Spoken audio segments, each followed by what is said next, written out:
Drought emergency in the west stretches beyond California. The water level this morning in Nevada's Lake Mead is the record low of about 37%. John Blackstone shows us how the nation's largest man-made reservoir is now bursting with surprises. Like reservoirs throughout the drought-stricken West, Lake Mead is far below capacity, down more than 60%. The white ring shows where water used to reach. But even as the drought deepens, tourists are flowing in. Oh, there's a big catfish. Lake Mead gets more visitors than either Yosemite or the Grand Canyon. And some are coming to see the surprising sights that are revealed as the lake shrinks.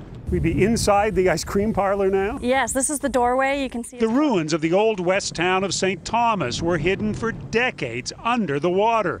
But Lake Mead has receded so far that tourists can now hike a mile across the desert to examine what's left, with no water in sight.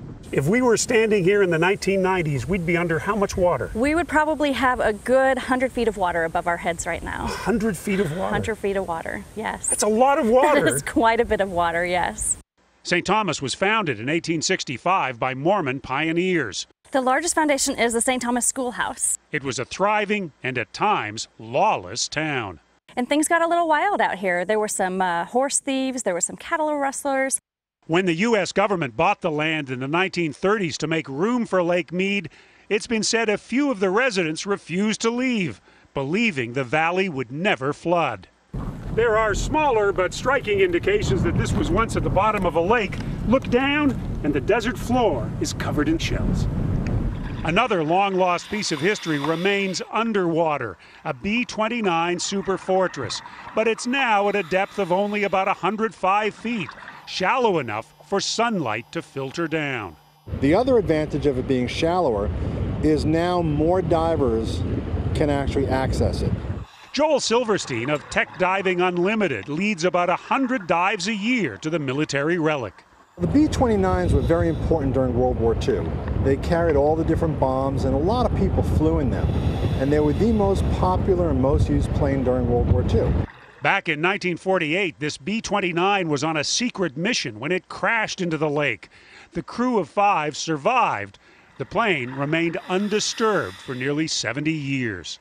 While there is certainly less water in Lake Mead, it is still the major attraction for most of the tourists who come here. Family's been running this marina for how long? Yeah, since 1957, so for 58 years. Wow. Bruce Nelson grew up at Lake Mead.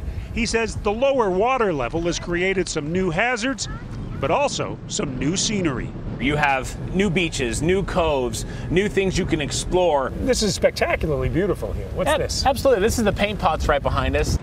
Lake Mead has always been at odds with its surroundings, a mammoth body of water in one of the hottest, driest places in the West. While the long drought peels away some of its past, the prediction of heavy El Nino rains this winter may help ensure the lake's future and reclaim its historic treasures.